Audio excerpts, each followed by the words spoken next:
What's up, guys?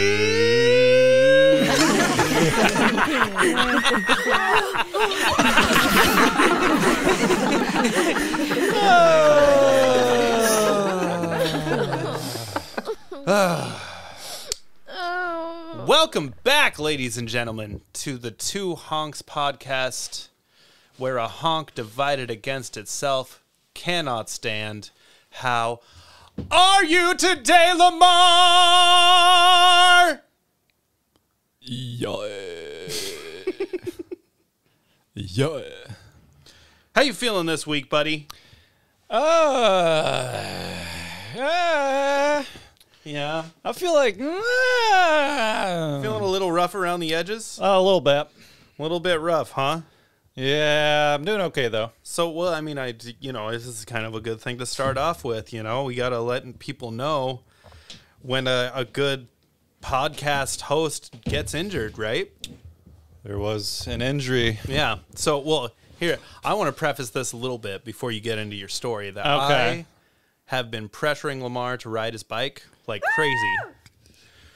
So much so to the point that he brought his bike over to this very garage that we're sitting in right now.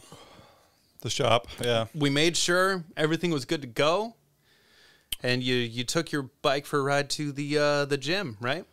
Cranking out some Gam Blasters. Yeah. Yeah, I decided to make the healthy choice and take my bike, you know? Yeah.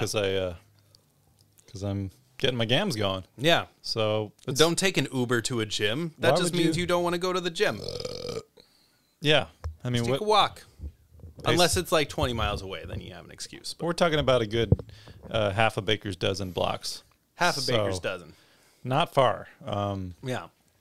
But yeah, I had been driving there because I go to work sometimes after or whatever, and they have a parking garage, so it was just really easy. But then Yeah. I got my bike all tuned up or whatever, so I took it out and took it, made it about 3 blocks to the gym, about halfway, Yeah. and took a right on Lovejoy, which has, some The Max station. the Max station the tracks. train tracks. Yeah. I don't know who decided to put those there, because I turned right on that street and my front tire got immediately stuck in one of the tracks. Next thing I knew it, my face was taking the impact of my body flipping over my bike into the ground. Oh, God. So after I kind of was like, what just happened? Yeah. What was that? No, that's a bummer that happened to you, man. But it's kind of like an initiation, Yeah, it kind of is an initiation, but I'm also going to, just play devil's advocate and give you a little bit of a hard time. It's a rookie mistake. It's a huge, I was really proud of myself doing the right-hand turn signal with my left hand. Yeah, you were like, doing the hook with the... Yeah. I was really... You I were was doing like, it the right way. I'm going right, everybody. Yeah. Right into the ground is what I was doing. I was really proud of myself, and then it just grabbed me and threw me into the ground. So, oh man, but it's the first rule. Like if you ride a bike in a city, don't ever ride parallel with the tracks. Just ride on a different street, because you could have ridden on a parallel street. well, I looked it up after, and the bike route was not down that street. Yeah. For probably a good reason. Yeah. So I found that out. Went to work immediately after I limped my bike home. So Yeah. I iced my eyeball and had a little bit of a cry sesh. Yeah. Feeling like the universe just didn't want me to. They didn't want you to work out. Didn't want me to get swole, Yeah. which I thought the universe did want me to get swole. Yeah. So I'm kind of like, make up your mind. Come on, universe. Yeah. So instead of blaming God, should we start blaming the universe? I'd like to blame somebody, and I don't want it Yeah. to be me. So, I don't know. I went home, iced the eye, which my eyebrow somehow didn't burst. I had my helmet on, which was brand new, which cracked in the front. Yeah. And, so now you have to get a different helmet. I don't know. Do I? I mean, it's Well, if it cracked, not. I mean, I'd have to show it to you for you to see it. Like, Yeah. it has kind of a flimsy visor thing, is what cracked, but the Oh. harder part of it is okay. oh, okay. So you're probably fine. I don't know, probably. Yeah. But it was like I didn't have to go to the doctor, which would have been more than the cost of the helmet. So Yeah. there's that. But yeah, I had a little bit of a surprisingly. Oh. Oops, that was Surprisingly, It wasn't the sound you were going for. I had that's not exactly how it went, but no, I had surprised myself by having a kind of emotional release when I was at home waiting to go to work, because it was kind of like I was trying to do something healthy, you know, take my bike, and I felt like I was kind of like thrown into the ground by the universe. Yeah. Really, I just shouldn't have taken that street, but I kind of felt defeated, and I was like, oh, I got to go to work, and I'm all like, got a huge goose egg on my eyebrow and like a scraped chin. Now I've got this arm thing. I think I tore some like rib attachments. Yeah. It's been like, I think 10 or 11 days now. So, damn. So it turned out to be, I thought I skated out of there somehow, not having any major injuries, but I think I did actually do some damage there. I mean, at least it was mild, right? I think so. Yeah. I mean, maybe it was a good thing, honestly. Yeah. Well, on the other hand, you know, I mean, I also got injured recently. Did you? I'm actually reasonably certain that I gave myself a concussion. Okay. So I've been taking all the right concussion precautions without actually going to a doctor.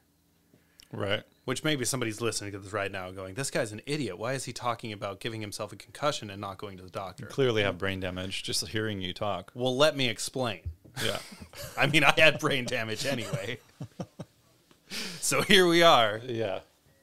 A little deeper down the rabbit hole we go. You got a little drain bramage? Or A little drain bramage.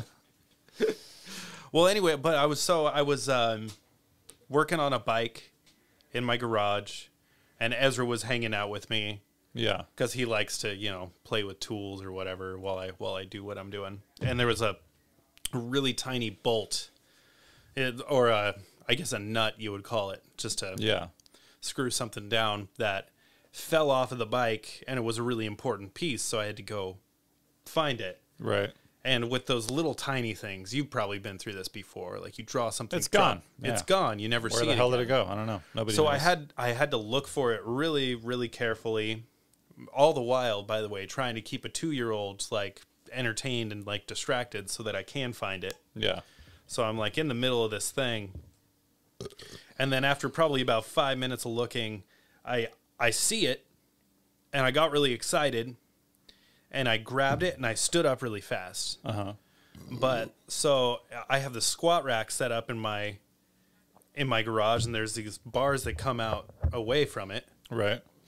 And as I stood up really fast, I hit my head really hard into the back of the metal bar on the squat rack. And you showed me that edge. It's kind of gnarly. It's pretty sharp. Yeah, it's a sharp edge. We're talking about some brain slicers. But I hit it so hard that my head actually started bleeding. Yeah. And I had all the concussion symptoms, you know? Right. Like if I looked at, I was sensitive to light a little bit. I was a little bit woozy, like a little bit dizzy and stuff like that. Yeah. I was even a little bit dizzy the next day. Oh, okay. You know? So probably definitely had brain damage. Yeah, probably definitely got a concussion. Yeah. Right? Brain swelled up. Which now, you know, it's like, and I look it up before I rush the emergency room, because, I mean, we live in America, right? Yeah, apparently. Like, what are you gonna do? If you go to an emergency room in America, like, you're gonna pay like $8,000 just to walk in the door. Yeah, you know, just like to wait there, just to sit and wait for 4 hours and ruin your whole day, so that they can tell you to put some ice on your head and take it easy for a few days. You should probably be laying down, sir, not sitting in the waiting room for 4 hours. Like, I wish I had known that. That's the medical advice they give you. Well, you shouldn't have come here. Yeah. Because now you owe us a shitload of money. So yeah, that's what I've been doing. I've just been trying to take it easy and keep ice on my head, and I actually feel much better today. So that's good. So yeah, I mean, what can you really do with the swollen brain? I mean, yeah, I don't know. I don't think they would do anything different, really. Yeah, I don't think they would do anything different. But like, I mean, what if I die of a blood clot in my brain in the moment that we're talking about this? So. Yeah. But I guess the universe dealt us both kind of a shitty hand over the last couple of weeks. Yeah, as far as injuries go. I mean, maybe I was going too hard at the gym, and maybe it was just kind of like the universe giving me a sign that like you're getting too swole too quick. Yeah, because I don't want to. You need some recovery days here. After spending the majority of my life just kind of drinking and hanging out and not really exercising, to go from that to Yeah. to what I've been doing this last month, which has been quite a change. I think my body maybe it wasn't the universe. My body maybe like set me up for that. Or it's just like, why don't you just take it easy for a little while? Well, yeah. And recovery is a part of exercise, right? Yeah, yeah. Because, I mean, you're not going to be able to do that high quality of a workout if you don't properly recover. Yeah, and that's something I struggled with, too, in the past few weeks. It's only been a month, but, like, I kept hitting walls where I was like, oh, like, I feel awful, like, the day after working out too much. It's like, probably went too hard or whatever, so. Yeah. Or there's all kinds of things that play into. Like, I mean, if a lot of people don't like eat after they work out, and that'll make you way more tired. Right, right. Like when you're done working out, you got like maybe a 30-minute window. You know, you got to get some food in you. You got to replace those calories that you just burned. Right, that's a big part of it too. Because but people are always like, yeah, no, I'm trying to create a calorie deficit. I'm trying to lose weight. It's like, well, that's a really fucking bad idea. Yeah. That's a horrible way to lose weight. Like, you still need to eat food. Don't think you can just, like, not eat food and suddenly be the weight that you want. Right. You got to eat something. You got to eat something. Huh. Yeah, well, yeah. I don't know. I mean, it's a process. It's a process. It's a process. Like most things. Yeah. So, I don't know. I'm taking her easy. Take her easy. We did a little bit of a workout yesterday, but... Yeah, we did do a little bit of a just workout. Core stuff, keeping the core going. Keeping the core going. Get those gams going. And, anybody who follows economy us... going, am I right? Yeah, anybody who follows us on Instagram, you probably saw the video of the medicine ball. If you liked that video, go ahead and shoot us a message to honkspodcast@gmail.com. Yeah. Let us know if you liked it. Let us know if you thought it was bullshit. Do you think that we're stupid? If you think that it's dumb and it's stupid and you hate it, then tell us and we'll stop. Maybe we have brain damage. Because this is all for you. Yeah, we do this for you, so. I don't do this for me at all. I mean, what do we get out of this? It's not about me. It's your world. I'm tell you that much. Yeah. That's what people ask me, oh, so what's your podcast about? I say, well, it's not about me. That's for sure. It's about my fans, my followers. Yeah. Because they're all so great. They're influencing us. So. They tell me what to do.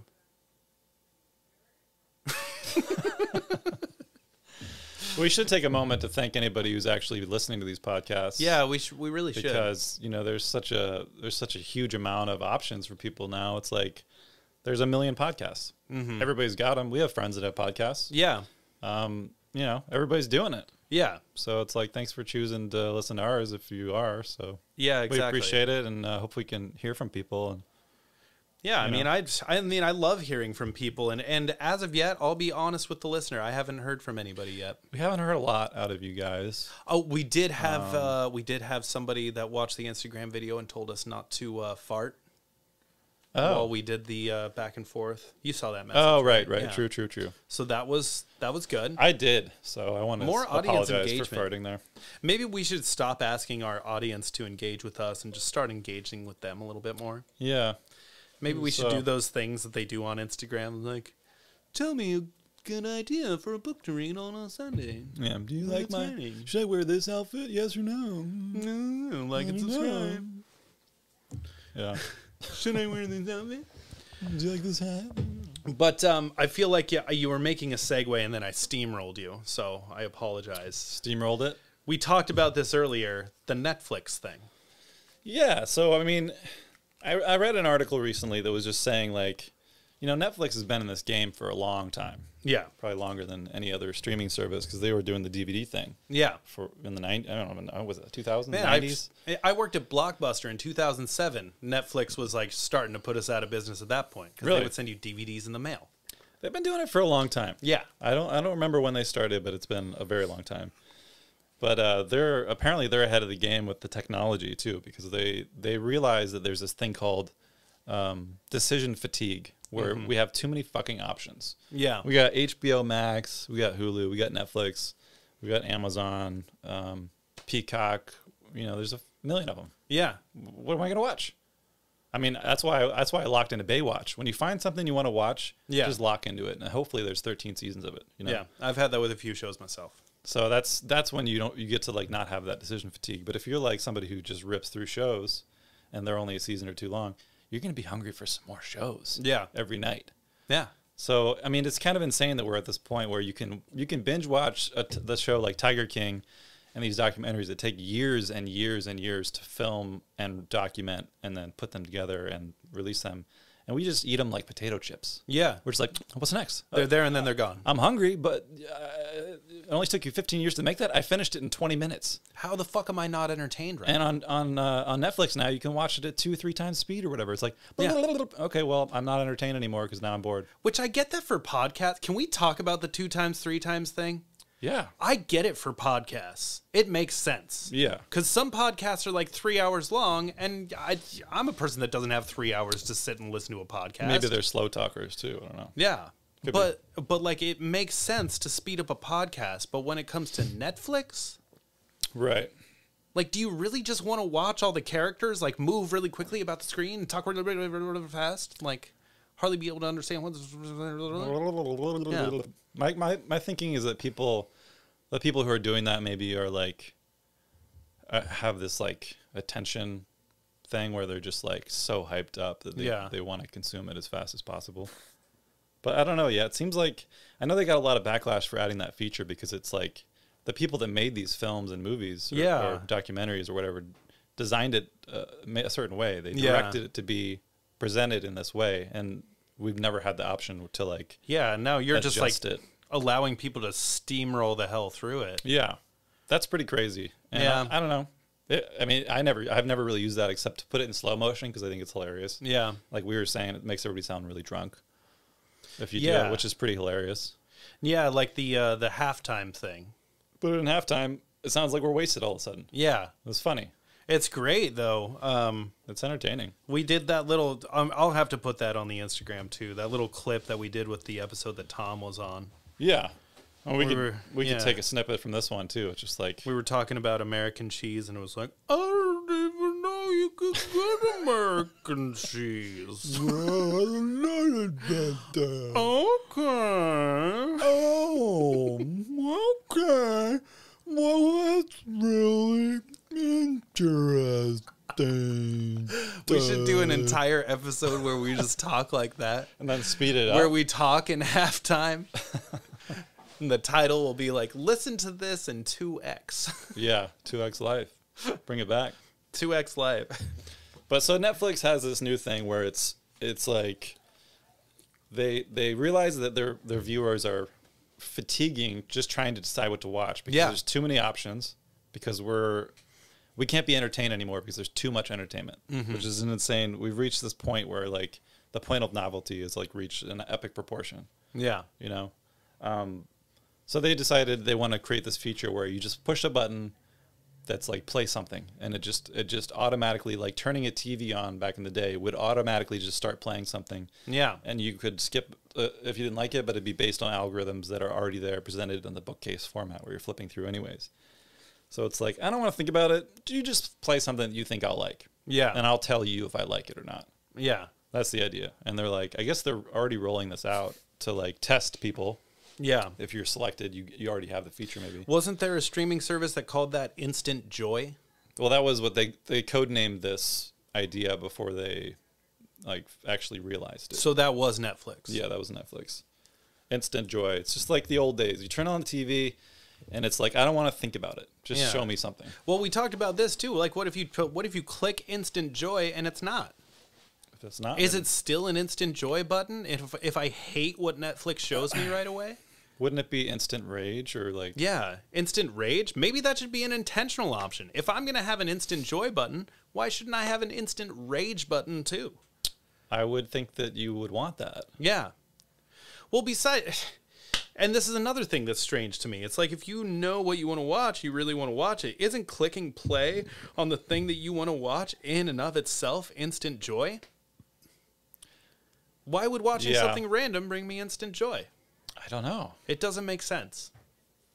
Yeah, it's just such a paradox because the whole concept of just having too many options. It's like when you go to the store and there's like 15 types of potato chips, or there's more than that. There's like 50. It's like, I don't know. There's too many choices. Like I guess our brains are so stupid that we actually prefer like 3 or 4 choices. Yeah, we do best when we're just like, I'll take the cheese one, like cheese. Yeah. Well, like, I guess watching a video, watching something on Netflix is going to be different than eating a bag of potato chips. Because a bag of potato chips, you know, you're gonna look for the flavor that you like every time. Right. But when it comes to being entertained by something, you don't want to watch the same thing over and over again. Yeah, it's a different type of like being full. It's not like, you know. But I've never watched an entire Netflix series and then felt fulfilled. Yeah. Like, TV doesn't bring me fulfillment. Hey, if TV brings you fulfillment, go ahead and shoot us a message. 2honkspodcast@gmail.com. Was it Baywatch? Let us know how and why. And I still can't believe that we got David Hasselhoff on our podcast. Seriously. A couple times ago. I keep, like, it just pop into my head, like, throughout the day. I'm like, wow, we actually got the Hoff. Yeah. And he's a deep guy. He's a lot deeper than you'd think he'd be. He's a spiritual guy. Yeah. Yeah. We asked him about the frog body thing, remember? Yep. And he was like, yeah, no, people used to say that in high school. That's what they call it. And he was, like, totally fine with it. Yeah. Like, the guy is just, you know, he has, like, no ego. He's just such a humble He's a person. sweet man. Charming. Charming, sweet. Charming guy. But, okay, so the other thing that I wanted to say about Netflix was we're going backwards. Are we? With the instant joy button, just play me something. We're going back to like primitive days, like the. This is the basis of us going back to buying the TV guide at the grocery store, right? So we could mark the times at which our favorite shows were going to be. I remember when I was a kid. Used to be. You go to the store, you buy a TV guide. Get yourself a TV. You'd find out the Third Rock from the Sun was on at 7 p.m. on Fridays, and you sat at the TV and turned it on. I gotta go watch my program. It's on. Can't do that anymore. You gotta wait till season 5 of fucking Rick and Morty comes out and they put it on Hulu. Then you watch the whole goddamn thing. I can't just be entertained for an hour. I have to watch this for 6 fucking hours. I have to binge watch everything. Do you think that I can't wait a week for shit? Do you think if this instant joy feature becomes like a real hit, do you think people will like not want options again? They'll just want to be like just fed something. I think so. Like, you tell me, I don't know what I want anymore. TV tell me what to watch. It's gonna go back to the same thing. Exactly. Yeah. Exactly, man. Maybe that would be better. Yeah, I actually kind of miss it. I miss those days a little bit sometimes because just channel surfing, like see what's on. I don't know. Well, when the series you were watching just left you on some crazy cliffhanger, and you had to wait a whole damn week to see the next episode. Yeah, that was wild. Huh? So everybody you saw at school or work was like, "Oh my god, did you see that? I wonder what they're gonna do," and everybody would just speculate and they would talk about it. I bet relationships got created out of that shit. And destroyed. Because as soon as the show was over, those people discovered they had nothing in common anymore. Yeah. I mean, I think Lost might have been one of the last shows to do that, really. Really well, because it was just like before streaming services, and those cliffhangers were ridiculous. Every commercial break was like, oh my God, what happened? Because imagine those like bonding conversations now. It's like, oh my God, you like Breaking Bad? Yeah, I love Breaking Bad. Have you seen the, yep, nope, seen it. Yeah. Have you seen the, oh yeah, nope, watch that one too. What did you think about the, oh, same thing as, okay, I guess all the interesting conversations we ever had are over now. Yeah. Did you see it? Mm-hmm. What used to take 5 years now takes 20 minutes. Yeah. Discovering that you don't like somebody. No, I don't like. I like that they like Breaking Bad, but I don't like them. It's like they didn't like season 2, so I kind of knew that we weren't going to be friends. It's like, okay, well, they didn't see like the stuff afterwards. So yeah, kind of. I guess they're not really like a true fan. Didn't like Jesse, so I don't know. But yeah, yeah. But anyway, that's. There you have it. I mean, I feel like we could end up doing a whole episode about that. It's interesting. At some point. It's fascinating. I don't really know where it's going, but I do feel like I feel like it's something that should be acknowledged. We'll be back with updates. Yeah, we'll bring some updates. I mean, we'll talk about it more. We could talk about it more. So, you know. But anyway, we could. So there was the biggest topic that we wanted to bring up today Yeah. was just some adventures with old friends Yeah. that we used to have. Had some pretty wild times out here in Portland. Yeah, pretty Yeah. wild times. Back when restaurants and bars were actually open, we could just like rage. Yeah, man, there was a couple of places we used to go. Yeah. The Lifted Plate, Uh-huh. That place was sweet. really great bar. They had the gym out back where you could Yeah. kind of just, work out if you wanted to. Yeah, that's where I met Juicy Boots and Walter Fondle. Really? Oh, Walter Fondle. Yeah, Walter Fondle. He was kind of a dick. Yeah, I remember he like came to that party that one time and like made everybody super uncomfortable. Yeah, well, and he was like dating Juicy for a while, and then Yeah. that whole thing was over. Right. But really, like the main place that we really liked to go to was the Taiwan Inn. The Taiwan Inn, yeah. Remember? Where you can go tie Taiwan one on. Yeah. Yeah. No. The Taiwan Inn, yeah. Yeah, you could go down to Taiwan Inn and Man, Taiwan shit on. got wild there. Yeah, man. I remember Flavor Michaels, man. Dude, Flavor Michaels? Dude, he was playing in Pocket Lint Moccasins. Yeah, Pocket Remember Lint that Moccasins. band? Dude, they played every Friday night there. Yeah, Pocket Lint Moccasins. They played every Friday night. I used to do the open mics on Tuesdays. I remember you and Sally Warhol Yeah. we're exchanging that, like DJing that, right? Yeah, we DJ'd. Sally brought an acoustic guitar a couple of times. Yeah. But it didn't actually go that well. It was more like a dancing crowd Yeah, yeah. She was like a kind of a quiet songwriter going type. on there. Yeah. Yeah. But yeah, man. Man, those were cool times. Yeah, good times with Flavor Michaels. It's it's only been like 5 or 6 years, but What's Flavor up to these days, I wonder? I heard that he's studying for the bar. Really? Yeah, he's studying for the bar exam. Not for the bar. Like he's not going to run a bar, Yeah. but he's trying to be a lawyer. Wow. Yeah. I remember he played a show with I Dig Old Doves. I dig old doves. Yeah, back in the day. I think Yeah. Tide Pool Spread East opened for them. Tide Pool Spread East. I'm not familiar. Were they like a shoegazy kind of group or Tide Pool Spread East. They were like doom gaze. doom gaze? Yeah.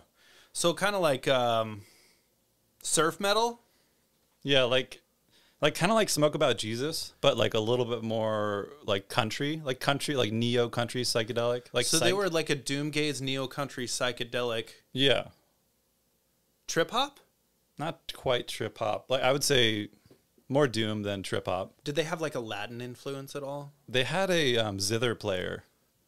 A zither player. Huh? Yeah, what was her name? Meryl Crombles. Oh, Meryl Crombles. Yeah, she played zither for them. She was amazing, dude. She was really good on the keyboards, too. She would tickle some ivories. Yeah, I remember that. That's back when Muggsy Biggs was hosting. Muggsy Biggs, Boss Hog. That Yeah. guy, yeah. Seriously, you want to talk about a bass player? Yeah, you want to talk about a big man, too? Why is it always huge guys like that are killer bass players? Yeah. I mean, his fingers were like the size of my arm. They were like fat sausages that were the longest fingers you've ever seen in your entire life. Do you remember when he met Billy Bullshit? I remember that. I think it was like 2016 or something like They fucking did Halloween not night. like each other. They got into a brawl, Yeah. if I remember right, and they're both huge dudes. Huge. Well, I mean, Billy Bullshit's a little bit smaller. But, I mean, Yeah. I guess smaller in weight. He's taller, but Muggsy's just... He had a big personality. He had though. that I mean, center of gravity that nobody could shake. right? You know, Muggsy just... He killed it. And he's like unmovable force, basically. Yeah. But I remember Billy Bullshit kind of he was in Sausage Tastic and the Three Skin Four. Oh, yeah, At the yeah. time, and that he- was before he started Billy Bullshit in the back up front. Yeah. Okay. Yeah. Okay. And he was, but he was the front guy, and he had such a big ego at that time. Yeah. But I remember Muggsy kind of like put him in his place after that night. Yeah, Muggsy was he was good at putting you in your place. I remember there was a couple of nights where I was getting out of line, and I almost got kicked out one night. Really? He had to pick me up, and he was like, "Joe, come on, man." He just like picked me up by my shoulders, you know, Right. just easy. I was a lot skinnier back then too, so he just picked me up, put me down, and was like, "No, you can't do this, man. I will end you." Yeah. That's exactly what he said. I will end you. That's pretty serious. Yeah, man, he's a serious guy. Wow. God, that just reminds me of Screwdriver Phillips. Screwdriver Phillips. Yeah, I haven't thought about that name in a long time. What's he doing these days? Last I heard, he was playing banjo with Satan James. I think they started a Satan James? Yeah, Satan James. It was like a trio. Oh my God. Who was he playing? I think he played banjo. Satan James was on drums, and I think it was Hannibal Sanders. Hannibal Sanders. What was the name of that group, man? Was that Unique People? Yeah, it was either. I think it was Unique People. Yeah. Okay. They formed another band called Nuanced Individuals. Yeah, that was kind of. I think it's kind of a terrible band name, but yeah, I mean, they were both in like kind of the same genre, but I can't even really define the genre. I mean, yeah, was it even like music? Yeah, it's like it was kind of like a lo-fi noise, definitely noisy, trip hop. Yeah, glam, kind of artsy fartsy a little bit. Artsy fartsy. Yeah. I mean, they were pretty cool, but yeah, it's kind of like, okay. I mean, I kind of wish I had a music sample for that. Yeah. But I remember Cramshank Winters. Mm-hmm. Remember Cramshank? Cramshank Winters. How could you forget him? Well, he was the journalist that came in and wrote that. He wrote that really great review for them. Okay. For it was either Nuanced Individuals or Unique People. I think it was Unique People. Was he a journalist back then? Or? Yeah, well, I mean, he did it for like the local paper. Like he wasn't like paid or anything. He was like an intern, but that was the article that set him apart. Oh, okay. Because he showed up, he really liked the band, and the band blew up after that. Like people were into it. Yeah. You know? Because this was like early 2000s, you know, print media kind of still had a place a little bit. Yeah, Cramshank, I tried to get him to review a few of my bands, and he never showed up, man. He just never wanted to come. You played in Bird Syrup around that time, didn't you? Yeah. That's I played mandolin on Featherloaf. Okay, yeah. Yeah, the record Featherloaf. That's a great album, yeah. Yeah, no, I was actually really proud of my work on that. You know, unfortunately, I didn't get to write any of the parts. Yeah. That's when I was playing with the Wankers. Okay. Remember Wilbert, Wayne, and Wang? The Wanker Brothers? The Wanker Brothers? Yeah. That's when they were involved. That's when they were involved in Bird Syrup. Okay. It was Bird Syrup's greatest album, so I got to hand it to the Wankers for giving us that one, for sure. And what did Sally Hairwall do with them? I remember Sally Hairwall was playing flute for a second with them. Yeah, she played banjo mostly. Oh, okay. Yeah. She stuck with banjo. Banjo-tambo combo. She's a banjo-tambo combo player. It's kind of like a one instrument, but two at the same time. Yeah. So like there's like a banjo and then there's a tambo on it too. So that's like a tanjo. Yeah, man. But God, you're just bringing up so many memories. I remember when she was dating Taco Stevens. Oh yeah, okay. Remember that? But did they? I thought like they stopped dating. I loved them together, man. They were a great couple. I thought they were so great. They were adorable. You know, Sally Hairwall and Taco Stevens just hanging out. Like whenever they were at the party, you'd see them in the corner. You know, like smoking some weed. Like everyone wanted to go over and talk to them. They just made each other better people. They were just magnetic characters. They made me like feel better to be around them, you know. But then when Sally and Taco broke up, that's when Taco took like a really bad turn. Yeah. Well, I remember Taco was hanging out with Holly Pearshape for a second. Oh, and Holly Pearshape was just kind of like a drag. Like, what a drag. No, man. She just needed some help. I don't know what. Holly Pearshape, like. Yeah. She was always just bringing down the vibe, man. I don't know. She didn't have much positive things to say. Right. You know? Yeah. And then Body Butter Farms kind of like, they started dating. Yeah. And it was like, I don't know. Body was kind of like. That's when the Taiwan Inn went kind of through a rough phase right there. I didn't really want to hang out for a minute. It was kind of a dark period. Yeah, kind of a dark period for the Taiwan Inn. I remember Flasks of Masks kind of like was the only like beacon of light during that time. Like Flasks of Masks just played. I think they played that show with Swamp Ass Wombat. How would you describe them? Like what Flasks kind of of music Masks? did Flasks of Masks play? Man, talk about like futuristic sound. Like they were just like all synthesizers, I think. Yeah, they were like a synth glam Wombat. Yeah, it was like, I mean, it felt like you were in like some kind of technological future, like inside a computer when you heard them. But at the same time, kind of groovy too, you know? They were like synth glam Panthers. If I had to describe them the best way. Pretty close to that, yeah. Yeah. Yeah, exactly. Something Glam Panthers.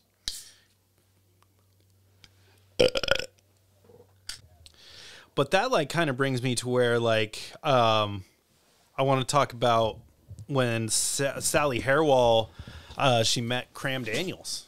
Oh yeah, Cram Daniels. Yeah, man. Yeah. Cram was a cool guy. He was pretty cool. Yeah.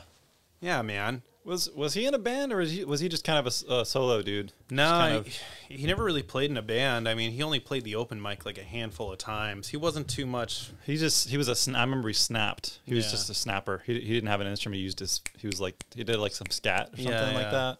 Yeah. Yeah. I thought you were going to talk about that one time that he snapped at that party in front of all those people. Oh shoot! Remember that? Should we even talk about that? I don't know. I don't know. Yeah, maybe not in this episode. Yeah. Especially since he's like dead. So Yeah, he did die, didn't he? yeah, didn't he die? He died, didn't he? He died. Yeah. But anyway, Sand. Remember Sand? Sand Thompson? Sand Thompson. Yeah. Okay. Sand the man. I used to So call him. we got to give a little backstory about Sand. Yeah, for Right. sure. People probably don't remember him because he was only around Yeah. for a minute at the Taiwan Inn, or was this at the lifted plate? Well, he worked at the Taiwan Inn for a little while, but then he mainly ended up doing sound engineering at the lifted plate. Remember? Yeah, yeah. He was the guy who put in those like convex paintings on the walls, so the sound would really bounce around the room. Oh yeah, that was really cool. Innovative. He was a great sound design guy, Sand Thompson. Yeah. Yeah, man.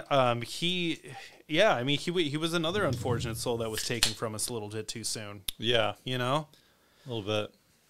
because like, man, I remember a couple of shows he was doing sound. He was running down to the bar and serving drinks too. Yeah.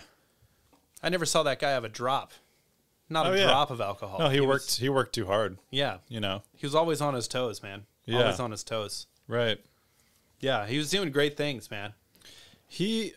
I feel like I may have seen him one time at the Cloth Sloth, Oh yeah, the Claw Sloth. but I remember he had like a double. I remember Sam Thompson. Yeah, He had like a dude that looked exactly like him in town. I can't remember. I'm trying to remember his name right now. If he was like, was it? It wasn't. No, it was Krusty Craig.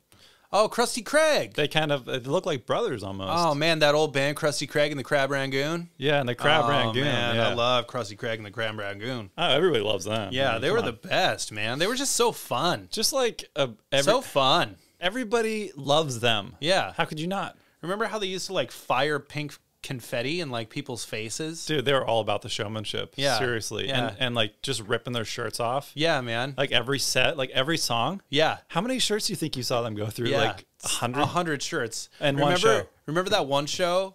Well, I mean, actually, it happened a lot of shows, but Krusty Craig like ripped his shirt off and then he slapped his girlfriend on stage. Yeah, seriously. That was like, what? Is this okay? Yeah, Like, man. I don't know if that's okay. was it? Like That was Monica Thornwhistle, dude. Monica Thornwhistle. That was the girlfriend. And that after- was Krusty Craig's girlfriend, Monica Thornwhistle. And after that night, I remember she was like, "What the hell, Krusty Craig?" Yeah. She was like, "What the heck?" But ever since, I don't know what their conversation was. Yeah. I don't know what it was because to say? the night of it, she did not seem cool with getting slapped on stage in front of all those people. Yeah. Because who wouldn't? That's humiliating. I mean, the timing was pretty amazing. But though. yeah, but then the next day and every day thereafter, she was like, "No, it's fine. It was totally okay. I was totally in on it. I thought it was great." That is how she talked to. Isn't It's it? like, I don't know if that was like they premeditated it or maybe they had a conversation. Maybe they had a conversation later. I don't know. She's like, it's fine. I don't know. I don't know. I think I'm saying. I don't know. Yeah. Yeah. Krusty Craig. Yeah, What a Krusty guy. Craig. What a character. Yeah. Jeez Louise. Yeah, but they played at the Cloth Sloth. Yeah, that was another one of my favorite venues. Just really dark and like kind of dingy. Yeah. Claire Yeah. Faircloth was always there. Well, she bought that law office loft like across the Yeah. street, right? Well, I mean, Claire Faircloth. Remember before she popped off of the boss of the Cloth Sloth? Yeah, well, there was a colossal moth and a colossal slaw sauce. Yeah. I remember that night. Yeah. That's when she went back across to her law office loft, tossed off her socks, threw them in the wash. Remember Yeah. that? And Claude Roth, didn't he drop off a sawed off in a law office lockbox? Every day at noon. Yeah. Every day at noon, Claude Roth dropped off a sawed-off in her law office lockbox. Yeah. But that was when Claire Faircloth was back across the street at the Claw Sloth popping off of the boss. Right. You know? Yeah. I wish that the Cloth Sloth was still open. Yeah, I really do. I heard they were clothed. Yeah, every time I go there, they're clothed. Yeah, every time they're... Yeah. They have a sign on the front door that says, "Come back when we're not clothed." Yeah. I don't know. What does that mean, though? Are they going to... They're just clothed now? They're just clothed. Yeah. You can't go to the Cloth Sloth because they're clothed. One of my favorite spots. Yeah. Yeah. I miss it. Didn't you meet Mike D there? Yeah, Mike D set this whole thing up. Yeah, Mike D actually, yeah. He set up this podcast, too. Yeah, he's the one who told us to start this podcast. Yeah. I owe a lot to Mike D. Yeah. I think I owe him like a couple $1,000. Yeah, he told me. Yeah. He actually messaged me about that. Yeah. He like wants that money like does ASAP. Does he like listen to the podcast or whatever? I think he might be listening right now. Yeah. Well, I mean, does his fucking dispensary want to sponsor us? Because then that would be dope, actually. I'll pay him back if he sponsors me. Maybe get us some swag. Yeah. Maybe we should remember have him on as guest. Talk to Mike D sometime. Jessica might make us some like lighters with 2 honks on it or something. Yeah. I don't know. Yeah. Yeah. I don't know. Yeah. I don't know, man. Yeah. I don't know. It's hard to say. Yeah, but who else did we know at the Taiwan Inn, man? It was just such an interesting place. So many characters going on there. Yeah, it's kind of a blur for me some of those nights. Tippy Jalopy. Tippy Jalopy, Do you remember Tippy Jalopy? What a magnetic guy. Yeah. And Tippy's like non-gendered now. Oh, okay. So Tippy's non-binary. Okay. Tippy is neither they, or neither he nor she. Yeah. Didn't Tippy start binary nominalism, that band? Yeah. Okay. No. Tippy started non-binary nominalism. Okay, non-binary nominalism. Yeah. And that was with binary nominalism was it was a spoof band that Deborah Zebra did. Deborah Zebra. Okay. Yeah, I was confusing because they called it Binary Mary and the Nominal Canary. Yeah. I remember. Yeah. Binary Mary and the Nominal Canary, but that was Deborah Zebra. Yeah. Okay. But Tippy did and Tippy was so sweet. Yeah. Gosh, I wish we still got to hang out with Tippy. Old Tippy. Yeah, Tippy. They're in like France now or something, right? I think so. I think they live like on a farm or something like that. Do you think that might be our one listener in France? I think so. Tippy, are you out there, Tippy? Tippy? Tippy? Are you in France listening to our podcast right now? Which, speaking of which, sidebar, if you're in France and you're listening to this podcast, go ahead and shoot us a message, 2honkspodcast@gmail.com. We'd like to know who it is and if you would like to get married. Yeah. to Lamar. Yeah. Lamar, I'm available. yeah, Lamar's available. So He doesn't care who you are either. I don't really care. He'll marry you. If you're in France. He will marry you if you're in France. Yeah. Yeah. But old Tippy out there in France. I think it is Tippy. I think Tippy's listening right now. Old Tippy. Yeah. Yeah. But you know, Tippy was now Tippy had a sister, I feel like, that was younger. I think her name was Tanya, but she went by Twiddledust. Tanya Twiddledust. Oh, I think Twiddledust might have been her middle name. Okay. Tanya Twiddledust. And if I'm remembering correctly, she started a really awful band called Forward Thinking Fettuccine. Oh, yeah. That we all thought was a joke. You remember we were like, is this a real band? Yeah, no, wasn't that weird arrangement where they just had like a bass guitar, like a crappy Yamaha synthesizer, and some girl who just like hit a snare drum like really offbeat? And the snare drum was covered in like broken pasta shells and stuff. Yeah. And it was like, is this like a gimmick? Yeah. But it did sound kind of cool. Yeah. It was like elbow macaroni or something. Well, and I mean, the lyrics were deep. Yeah, surprisingly so. I really, for that, yeah, for I that mean, name. But there was really no musical value to Forward Thinking Fettuccine. Wasn't even like noise. It was just like, I mean, Forward Thinking Fettuccine probably has some fans that just hate that I say it, but I don't care. yeah, I don't care. Got to speak from the heart. I'm speaking from the heart, and I don't like it, so it's fine. That's fine. I mean, opinions are good to have. Opinions are good. It's good that we have differing opinions. Yeah, you can have different opinions than me. You might like forward-thinking fettuccine. I'm fine with it. It's okay. It's fine. It's okay. It's fine. It's okay.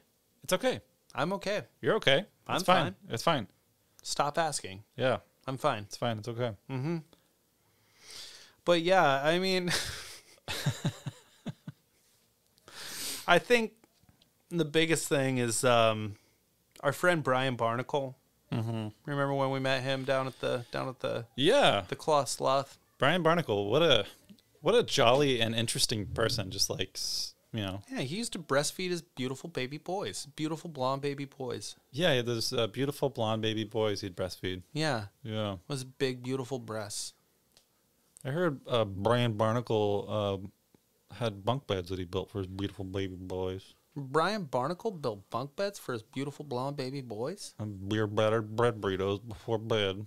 He served them beer battered bread burritos before bedtime. That's what I heard. I heard that Brian Barnacle's brother Barry Barnacle married a beautiful bombshell blonde down in the Bahamas. Yeah, that's Yeah. right. That's right. Yeah, I do recall that. yeah. He was working for the Better Business Bureau Yeah, for, oh, for a yeah. little bit of time before that. He had a beverage business. Yeah. He ran a beverage business and then he worked for the Better Business Bureau. Yeah, really Yeah. great guy. Brian Barnacle, he ran for office down there in Petaluma, California. That's right. Oh Wasn't yeah. he the, That's after we met him. Yeah. He started that. He, yeah, because we met him first. Yeah. Yeah. But he didn't win that. I don't think he won. I don't think he got into office. Do you think he's going to run again? Have you talked to him recently? He won't return my calls. He's still in my phone, so we should probably have him on the podcast at some point. We should catch up with Brian Barnacle. Talk to Brian Barnacle, see how things are going down in Petaluma. See those beautiful baby boys Yeah, are doing. maybe he'll show us his big, beautiful, swollen breasts.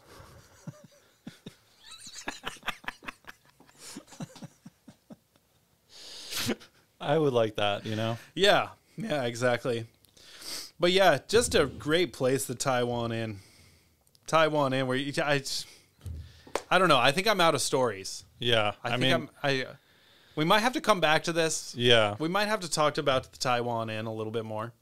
I mean, there are some probably point. too many stories for one Yeah. podcast. So maybe we'll have to let it percolate.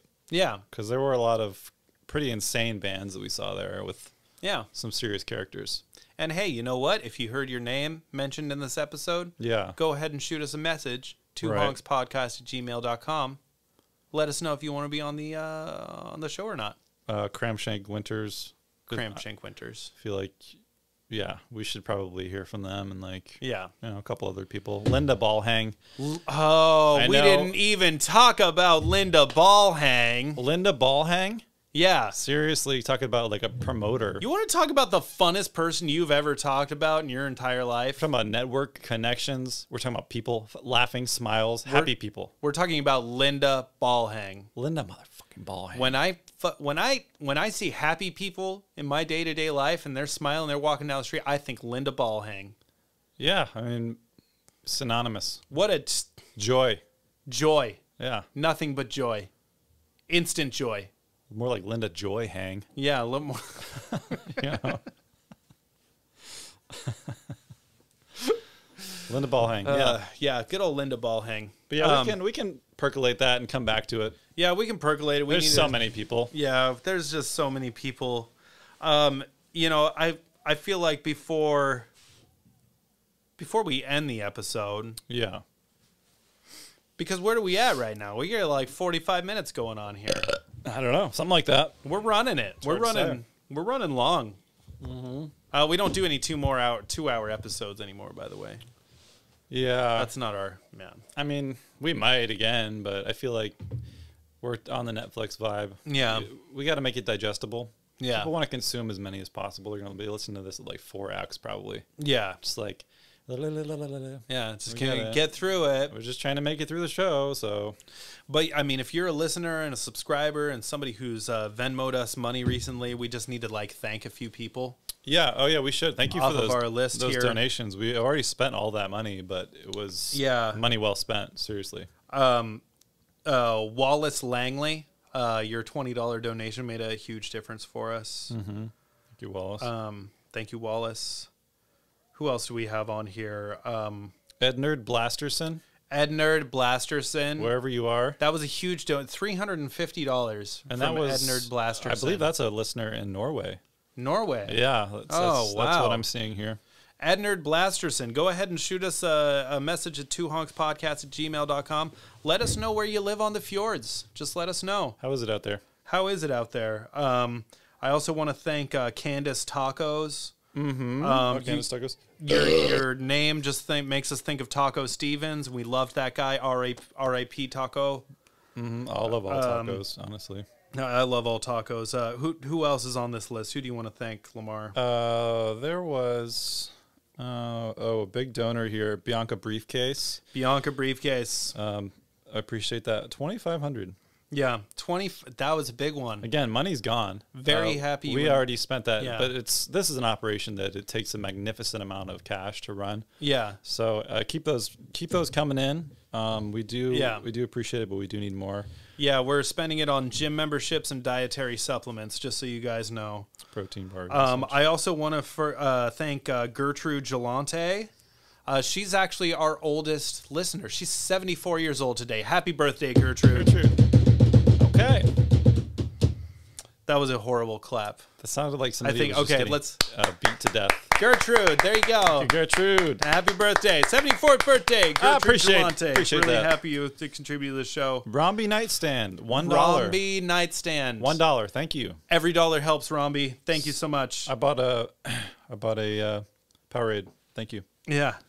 And I also want to thank the Throttle, the twins, the Throttle twins, Libby and Todd Throttle. Okay. They contributed $1,500. Oh yeah. Wow, Thank you. I didn't even know about that one. Yeah, I'm so happy that you contributed. You're not going to believe this, Lamar. What's that? Billy Bullshit, $5. Really? $5 from Wow. Billy Bullshit. Fuck Let's yeah. get it going. All right. Fuck Thanks, yeah, Billy buddy. Bullshit. Thanks, buddy. Damn. Okay. Okay. Who else? Who else we got on here, Lamar? That's pretty good. Well, there's so many. It's just kind of like, wow, Yeah. we've had a real reaching out of support. If we're missing you, I'm sorry, guys. If we missed you and you're offended, shoot us a message. twohonkspodcast@gmail.com. Let us know to mention your name on our. Bocephus Centauri. Bocephus just sent us $20 right now. $20 just now. just now. My goodness! Thank you so much, Bocephus Centauri. Bocephus Centauri, thank you. And then the last ones that I really wanted to make sure that I thanked was Francine, Belinda, and Angle Aubernstein. Oh wow! Angle Aubernstein was a good friend of mine back in high school. Okay. I was getting made fun of by some kids, and Angle actually stuck up for me. Guess how much they gave us? I don't know. $800,000. Are you serious? Wow. Thank you so much, guys. We've already spent it. It's all gone. That been money is spent on gone. dietary supplements and workout equipment. That money is gone. That's what we're doing. Thank you, Aubernsteins. If you got any more, send it our way. Please keep the money coming. Yeah. We do appreciate that. Yeah, we really appreciate it. Thank you so much to the donors and everybody that's been listening to the show. The support we are receiving has been outstanding. We did just get some current followers. We just got Zenith Feathers, Blue Lymphoma of Lymph Node Hodgkin's. Thank you, guys. And we have a new listener, Führer Alex. Führer Alex. Yeah. Thank you so much for joining us, you guys. Yeah. Wow, what's happening? New listeners, they must be listening live. We're not even broadcasting. I don't know how it's happening. They just know. They just know we meet on Mondays around this time. Yeah. They just know. Wow, okay. All right. Well, there you have it. Well, thanks to listeners. And yeah, that was a good run. Yeah. Should we call this a year? Yeah, let's call it a year until next time. Bye.